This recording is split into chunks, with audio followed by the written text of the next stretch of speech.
Class 11th is hard और ये सबसे बड़ा जंप होता है लाइफ का और यही डिसाइड करता है आपका सक्सेस। क्लास 10th की तरह आप सारे सब्जेक्ट नहीं पढ़ सकते। क्लास 10th की फिजिक्स की पूरी किताब है वो क्लास 11th की मात्र 1 से 2 चैप्टर मिलता है। सिर्फ जो होता है वो उसमें जमीन आसमान का फर्क है। अगर आप बैकलॉग के चक्कर में फंस जाते हैं आपका क्लास 11th बर्बाद हो जाएगा। Hello everyone, welcome back to topper system. तो कैसे हैं आप लोग? हाँ, तो जितने भी स्टूडेंट्स क्लास 11th में जाने के लिए रेडी हैं उन सभी के लिए आज का वीडियो काफी इंपॉर्टेंट होने वाला है। आज के इस वीडियो में मैं बताने वाला हूँ कि क्लास 11th के लिए कंप्लीट गाइड करने वाला हूँ कि क्लास 11th में आप क्या करें क्या नहीं करें। और सबसे बड़ा क्वेश्चन जो आता है क्लास 11 से रिलेटेड कि क्लास 11th इज हार्ड और नॉट, इसका भी ऑनेस्ट आंसर आपको देने वाला हूँ। इसलिए इस वीडियो को एंड तक देखना। इसमें लास्ट में आपको एक टिप्स भी मिलेगी जो काफी आपके लिए हेल्पफुल रहेगी। चलिए शुरू करते हैं। तो सबसे पहले क्लास 10 से क्लास 11th में जब हम जाते हैं तो ये जो मूव होता है ये लाइफ का सबसे बड़ा मूव होता है किसी भी एक स्टूडेंट के लिए। ये सबसे बड़ा जंप होता है क्लास 11 टू 10 टू क्लास 11। 10वीं क्लास से 11वीं क्लास में जब आप प्रवेश करते हैं, जब आप एंटर करते हैं तो ये जो जंप होता है ये सबसे बड़ा जंप होता है लाइफ का और यही डिसाइड करता है आपका सक्सेस। इस प्रकार का जंप होता है क्लास 10 टू क्लास 11। क्यों कहा जाता है कि क्लास 10 से जब आप क्लास 11 में जाते हैं तो ये जो जंप होता है वो सबसे बड़ा क्यों होता है? इसके कुछ रीजन है जो आप देखेंगे जो अंतर है क्लास 10 में और क्लास 12 में। छोटे छोटे इंपॉर्टेंट पॉइंट है, ध्यान से समझना। क्लास 10th में जब हम स्टडी करते हैं तो जब हम सब्जेक्ट के बारे में पढ़ते हैं तो क्लास 10th में हम सारे सब्जेक्ट को एक साथ पढ़ते हैं।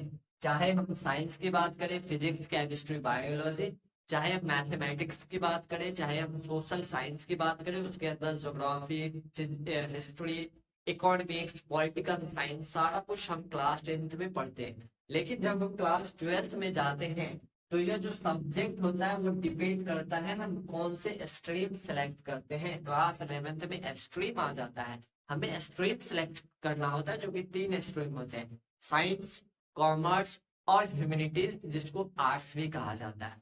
तो ये 3 स्ट्रीम होता है और इस तीनों स्ट्रीम के अनुसार आपको सब्जेक्ट पढ़ने को मिलेगा और हर स्ट्रीम के सब्जेक्ट होते हैं वही आपको पढ़ने होते हैं। बाकी लैंग्वेज ऑप्शनल और अलग हो गया। तो कोर सब्जेक्ट जो स्ट्रीम का होगा वही आपको पढ़ना होगा। क्लास 10th की तरह आप सारे सब्जेक्ट नहीं पढ़ सकते, ये पहला डिफरेंस है। और स्ट्रीम सिलेक्शन में अगर किसी स्टूडेंट को डाउट है कि स्ट्रीम कैसे सिलेक्ट करें, कैसे हम साइंस ले या कॉमर्स ले या आर्ट्स ले, ये सिलेक्शन कैसे करें कि कौन सा स्ट्रीम आपको लेना चाहिए, आपके करियर के लिए कौन सा स्ट्रीम बेटर होगा, किस स्ट्रीम में कितने कैरियर अपॉर्चुनिटीज मिलते हैं, कौन कौन डिग्री मिलती है आपके लिए फ्यूचर के लिए, कौन सा स्ट्रीम बेस्ट होगा, उसके लिए बहुत जल्द एक बहुत ही इंपॉर्टेंट बहुत ही बढ़िया वीडियो आने वाला है। उस वीडियो के लिए आप चैनल को सब्सक्राइब कर ले, वीडियो आपको बहुत जल्द मिल जाएगा स्ट्रीम सिलेक्शन का। इसके बाद अगर हम दूसरा डिफरेंस की बात करें क्लास 10 और क्लास 11 में, तो जो आप सब्जेक्ट पढ़ते हैं वो सब्जेक्ट जो भी आप पढ़ रहे हैं उसका फुल बुक जो होता है वो क्लास 11 के 1 और 2 चैप्टर के इक्वल होता है। जैसे एग्जाम्पल्स के तौर पे आप क्लास 10th में फिजिक्स पढ़ते हैं जिसके अंदर आपको 5 से 6 चैप्टर पढ़ना होता है और एक फिजिक्स की किताब आती है। तो जो क्लास 10th की फिजिक्स की पूरी किताब है वो क्लास 11th की मात्र 1 से 2 चैप्टर मिलता है। अगर आपको यकीन न हो तो क्लास 11th की एनसीईआरटी लीजिए और उसमें आप पहले चैप्टर का पेज का नंबर गिन लो, नंबर ऑफ पेजेस गिन लो, जो 1 या 2 चैप्टर का पेज होगा टोटल, वो पेज आपकी एक क्लास 10th की फिजिक्स के बराबर होगा। तो इससे आपको समझ आ रहा होगा कि क्लास 10th की फिजिक्स में और क्लास 11th की फिजिक्स में कितना अंतर है, कितना फर्क है क्लास 10th की फिजिक्स और क्लास 11th की फिजिक्स। सेम सबके साथ सेम ही है, चाहे आप बायोलॉजी की बात करें, चाहे आप केमिस्ट्री की बात करें, चाहे आप मैथमेटिक्स की बात करें, क्लास 10th में और क्लास 11th में इतना डिफरेंस है। इसके बाद अगर हम कंसेप्ट के अनुसार देखें कि कंसेप्ट के हिसाब से, तो जब आप क्लास 10th में कंसेप्ट पढ़ते हैं तो उस क्लास 10th के कंसेप्ट और क्लास 11th के कंसेप्ट में क्या फर्क होता है? क्लास 10th का कंसेप्ट जो होता है वो बोर्ड ओरिएंटेड होता है, ज्यादा डीप कंसेप्ट नहीं होता। लेकिन जब हम क्लास 11th में पढ़ते हैं, फिजिक्स हो या केमिस्ट्री हो, तो कंसेप्ट को आपको डीपली पढ़ना होता है क्योंकि आपका जो क्लास 11th है वो बोर्ड ओरिएंटेड के साथ साथ कॉम्पिटिटिव एग्जाम तक का होता है। तो उसके लिए आपको कंसेप्ट भी डीप आना चाहिए, प्रैक्टिस वगैरह भी ज्यादा करना होते हैं, क्वेश्चंस भी ज्यादा लगाने होते हैं, एग्जाम्पल्स वगैरह भी ज्यादा करना होता है। तो ये एक ये अंतर हो गया। इसके साथ आप जानते हैं कि क्लास 10th में जब हम पढ़ाई करते हैं तो बोर्ड फोकस होता है, पहली बार बोर्ड दे रहे होते हैं तो बोर्ड ओरिएंटेड आपको पढ़ते भी और आपको पढ़ाया भी जाता है। लेकिन जब हम क्लास 11th में पढ़ते हैं तो बोर्ड ओरिएंटेड नहीं पढ़ते। क्लास 11 जो होता है वो फाउंडेशन होता है कंपेरेटिव एग्जाम के लिए, जैसे जेई है, नीट है, इस एग्जाम के लिए एक फाउंडेशन की तरह होता है। और यहीं से स्टूडेंट जैसे क्लास 11th में इंटर करते हैं तो कम्पिटिटिव एग्जाम की तैयारी करने के लिए उस कम्पिटिटिव एग्जाम के अनुसार पढ़ते हैं, जिससे आपका कंसेप्ट जो होता है वो उसमें जमीन आसमान का फर्क होता है। जो बोर्ड का कंसेप्ट है और जो कम्पिटिटिव एग्जाम के लिए कंसेप्ट मांगता है, दोनों में काफी अंतर होता है। इस वजह से क्लास 11th जो है वो हार्ड हो जाता है। तो आपके लिए ऑनेस्ट आंसर है कि class 11th is hard, not equal to class 10th। चाहे आप जितने भी आपके सीनियर्स हो किसी से भी पूछ लेना क्लास 10th और क्लास 11th में क्या डिफरेंस है और क्लास 11th हार्ड होता है या नहीं होता है। तो क्लास 10th जो है वो क्लास 11th जो है वो क्लास 10th से हार्ड है, ये तो आपको मानना ही होगा।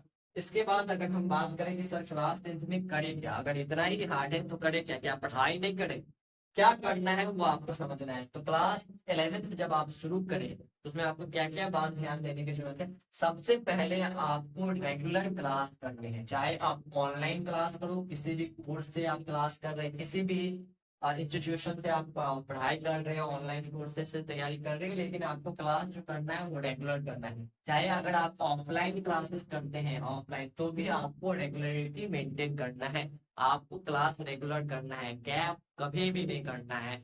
कुछ अर्जेंट सिनेरियो को, अर्जेंट केस को छोड़ दिया जाए तो आपको एक्सक्यूज बनाकर क्लास, अगर आप गैप मारते हैं आपका कंसेप्ट ही पूरा छूट जाएगा और आप पीछे रह जाएंगे। इसलिए आपको क्लास जो है वो रेगुलर करना है, चाहे आप ऑनलाइन करें चाहे आप ऑफलाइन करें।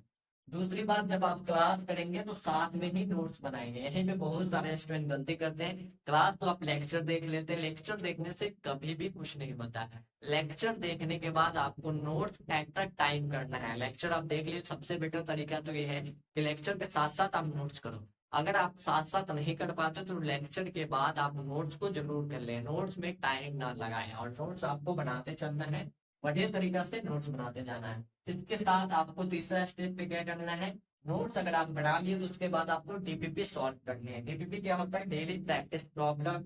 आपको प्रैक्टिस सीट मिलता है, वर्क सीट के नाम से मिलता है, बड़ी बड़ी इंस्टीट्यूशन आपको मॉड्यूल के नाम से मॉड्यूल देता है। वो बेसिकली होता है कि आपको क्वेश्चन प्रैक्टिस के लिए होता है। जब आप क्लासेस अटेंड करेंगे, चाहे ऑफलाइन चाहे ऑनलाइन, लेक्चर देख लिए, नोट्स बना लिए, उसके बाद आपको क्वेश्चन प्रैक्टिस करने होंगे। जितने ज्यादा आप क्वेश्चन प्रैक्टिस करेंगे उतना कॉन्सेप्ट आपका मजबूत होगा। क्वेश्चन कॉन्सेप्ट जो प्रैक्टिस अगर आपका जितना है कॉन्सेप्ट जो होगा उतना आपका मजबूत होते जाएगा। सिंपल सा फंडा है, तो इसलिए आपको क्वेश्चन प्रैक्टिस ज्यादा ही करने हैं। उसके लिए आप कोई सा भी प्रैक्टिस सेट लगाते हैं, मॉड्यूल लगाते हैं, डीपीपी करते हैं, सिंपल वे में आपको प्रैक्टिस करनी है। इसके बाद आपको क्या करना है, टेस्ट देना, चाहे आप ऑनलाइन टेस्ट दो या ऑफलाइन टेस्ट दो, लेकिन आपको टेस्ट देना है वीकली बेसिस पे। वीकली बेसिस पे आपको टेस्ट लगाते जाना है। जितना टेस्ट लगाएंगे उतना इवेल्युएट कर सकते हैं कि आप कहाँ पे कम पढ़ रहे हैं, कहाँ पे आपको मिस्टेक हो रहा है, कौन सा कंसेप्ट आपको नहीं आ रहा है, उसको आपको रिपीट करने की जरूरत है। इसलिए test is very important, test आपको लगाते जाना है, ठीक है। इसके बाद द मोस्ट इम्पोर्टेंट पॉइंट, बहुत ही इम्पोर्टेंट पॉइंट है, वो है नो बैकलॉग। आपको बैकलॉग नहीं कर बनाना है क्लास 11 में। अगर आप बैकलॉग के चक्कर में फंस जाते हैं आपका क्लास 11 बर्बाद हो जाएगा। इसलिए सबसे पहला पॉइंट मैंने बताया कि आपको क्लास रेगुलर करना है, आपको कोई सा भी बैकलॉग नहीं करना है। अगर इन अर्जेंट केस किसी भी सिनारियों में अगर बैकलॉग हो जाता है तो आप उसे जल्द से जल्द कवर कर ले, बहुत जरूरी। बैकलॉग को आप छोड़ मत दे, अगर आप बैकलॉग को छोड़ देंगे तो बैकलॉग ही बना रह जाएगा, जिससे आपका पूरा क्लास 11th खराब हो जाएगा, आगे क्लास 12th में भी आपको दिक्कत आएगा। इसलिए अगर मान लो बैकलॉग हो गया, पहली बात तो जानबूझ कर करना ही नहीं है। अगर किसी भी सिनारियो में अगर बैकलॉग हो जाता है तो उसको आप जितना जल्दी चाहे उतना आप कवर कर ले। आपको संडे का मौका मिलता है, हॉलीडे मिलता है, तो संडे के दिन यही करा जाता है, जो भी आपका बैकलॉग रह गया उसको जल्दी से जल्दी बैकलॉग को उसी दिन आपको कवर कर लेना है। इसलिए बैकलॉग के चक्कर में आपको नहीं पढ़ना है, इतना काम आपको क्लास 11th में करना है। इसके बाद अगर हम दो टिप्स आपको कुछ टिप्स दें तो आप याद रखना। क्लास 11th आपको वेस्ट नहीं करना है, 11th वेस्ट नहीं करना है। अगर आपका 11th बर्बाद हो जाता है तो आपका 12th भी बर्बाद हो जाएगा। सिंपल सा फंडा है। बोर्ड्स अगर आप डूब कर पास कर भी जाते हैं तो भी आपको फ्यूचर में काफी दिक्कत होने वाला है। अगर आपको क्लास 11th नहीं आएगा तो 12th में तो कुछ आ ही नहीं सकता है। 11th is important, 11th is important. 11th जो है वो काफी जरूरी है, इसलिए 11th को आपको वेस्ट नहीं करना है। बहुत सारे स्टूडेंट क्या करते हैं, क्लास 11th पढ़ाई नहीं करते, फिर क्लास 12th में जागते हैं। क्लास 12th में जागने से आपको कुछ नहीं होगा। 11th अगर नहीं आएगा तो 12th में आपको बहुत दिक्कत होगा। और कम्पिटेटिव एग्जाम के लिए तो आप कभी नहीं कर सकते। कम्पिटेटिव एग्जाम के लिए आपको पता होना चाहिए, जेईई जैसे एग्जाम के लिए, नीट जैसे एग्जाम के लिए आपका जो सिलेबस आता है 11th क्लास से 45% आता है। कितना आता है? 45% सिलेबस 11th क्लास से आता है और 55% आपका 12th क्लास से आता है। अगर आप 11th मिस करते हैं तो आप 45% तो सिलेबस मिस ही कर देता है। 45 नंबर आपका तो गया ही आउट ऑफ 100 अगर बात करें तो। इसलिए 11th और 12th दोनों इम्पोर्टेंट है। 2 साल ही आपको मेहनत करनी है। 2 साल 11th और 12th अगर अच्छे से आप कर लेते हैं, ये 2 साल अगर आप कर लेते हैं तो ये आपका कैरियर बना सकता है। ये चेंजिंग पीरियड है। 2 साल आपको अच्छे से मेहनत करना है। अगर आप 2 साल अच्छे से मेहनत कर लेते तो आपका करियर जो है वो स्टेबल हो जाएगा। ठीक है, तो इसलिए इस 2 साल को अच्छे से, खासकर 11th को, स्टूडेंट जहाँ पे गड़बड़ाता है वो 11th ही होता है। 12th में बोर्ड आते आते तो स्टूडेंट पढ़ने की तरफ आ ही जाता है। मेन आपको 11th को वेस्ट नहीं करना है। 11th आपके लिए काफी जरूरी है। ये सारी बात को आपको ध्यान में रखना है क्लास 11th शुरू करने से पहले। और जितने भी स्टूडेंट क्लास 11th में जाने वाले हैं उन सभी स्टूडेंट को ये वीडियो शेयर कर दो। बहुत ही इंपॉर्टेंट वीडियो है। वीडियो अगर आपको अच्छा लगा हो तो इस वीडियो को लाइक भी कर दे। आपका किसी भी प्रकार का फीडबैक है तो आप कमेंट में दे दे। कोई डाउट है तो डाउट भी आप कमेंट में कर दे। आपको रिप्लाई के जरिए आपका डाउट जो है वो क्लियर करा जाएगा। इस तरीके के वीडियोज के लिए चैनल को सब्सक्राइब कर ले। मिलते हैं अगले वीडियोज में, तब तक के लिए stay connected, stay updated with topper system. Thank you.